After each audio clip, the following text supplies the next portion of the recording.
ঘণ্টাখানিক আগে এক জায়গা থেকে ধরে আনা হয়েছে। সে তার দুইটা মাসুম বাচ্চা রেখে অন্য একটা মহিলার সাথে পরকীয়া করতেছে। সে পরকীয়ার কারণে তাকে সারা সময় তাকে ধরে নিয়ে আসে। এখানে তার স্ত্রী আছে। আপনার নাম কি? লিপি। উনি কি আপনার হাজবেন্ড? কি সমস্যাটা কি বলেন তো?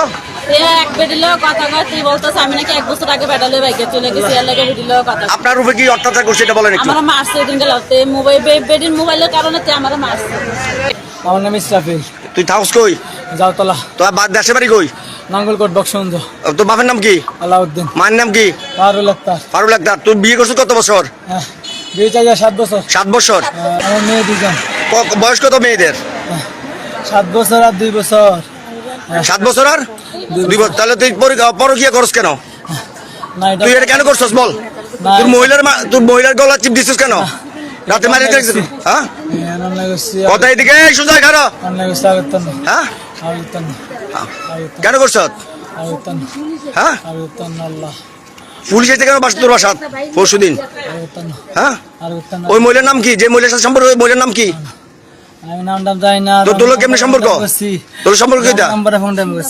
প্রিয় কুমিল্লাবাসী, আসসালামু আলাইকুম। আপনারা দেখতে পাচ্ছেন এই মুহূর্তে রাত প্রায় 2:30টার দিকে, প্রায় 2টা বাজতেছে। আমরা এই মুহূর্তে ঘণ্টাখানিক আগে এক জায়গা থেকে ধরে আনা হয়েছে। সে তার দুইটা মাসুম বাচ্চা রেখে অন্য একটা মহিলার সাথে পরকীয়া করতেছে। সে পরকীয়ার কারণে তাকে তার শালা সম্বন্ধী, আমার শালা সম্বন্ধী সব নিয়ে আসছে। শালা সম্বন্ধী তাকে ধরে নিয়ে আসে। এখানে তার স্ত্রী আছে। আপনার নাম কি? লিপি। উনি কি আপনার হাজবেন্ড? কি সমস্যাটা কি বলেন তো?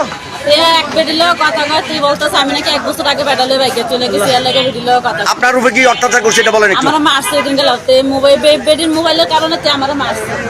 গলা টিপে ধরছে? আচ্ছা এখন আপনি কি চান? আপনারা কিছু যা করবেন তাই, মানে আইনের যেটা বলে এটাই, এর বাইরে আমি যাবেন না। আচ্ছা সুযোগ চাইছে আর লাস্টে আল্লাহ মানুষের অন্যায় করতে করতে তোর সুযোগ কটা দিছে? এই সুযোগ আমরা সবাই এখন মুরব্বী আছে এলাকা। এলাকায় কবার দিছে তোমাকে সুযোগ? কবার দিছে? এলাকায় সবাই মুরব্বী আছে। মুরব্বী দেখে আমার একটা সুযোগ দেন। হ্যাঁ মুরব্বী কাছে একটা সুযোগ চাই। আমার সুযোগ দেন, না দিলে পরে আমরা আমার একটা এই যে লোক কালফিট, সে হাইটা বিয়ে করে তার 2টা মাসুম বাচ্চা। তাকে আমরা লাইভের মাধ্যমে সকলকে দেখাচ্ছি। আপনারা দেখেন, তাকে চিনে রাখেন। ভবিষ্যতে সে কোথাও যদি কোনো নারীর সাথে কোনো ধরনের অপ্রীতিকর ঘটনা ঘটাতে যায়, তাকে ধরে বেঁধে আমাদেরকে ফোন দিবেন। আশা করি আপনারা সবাই সচেতন হয়ে একজন অসহায় নারীর পাশে দাঁড়াবেন। এই যে একটা অসহায় নারী যাকে বিয়ে করে এবং তার 2টা সন্তান, তার দিকে তাকিয়ে একটু এলাকাবাসী থেকে শুরু করে এলাকার শহরের এবং বিভিন্ন জেলা থেকে বিভিন্ন জন দেখছেন। আপনারা আশা করি সকলে আমার এই ভিডিওটা লাইক শেয়ার করবেন। আমি খামু, আমি অন্যায় করছি, মাফ চাই। হ্যাঁ ওখান থেকে আমরা সবাই মিলে আরেকটা। তুই একজন অ্যাম্বুলেন্স ড্রাইভারকে রুকুন নাম, তাকে তুই ঠ্যাক দিছিস কেন? না না হুদা, আমার কাছে কিচ্ছু নেই। ঠ্যাক দিছিস তুই? তারে দেখাবি এই করবি সে করবি? হ্যাঁ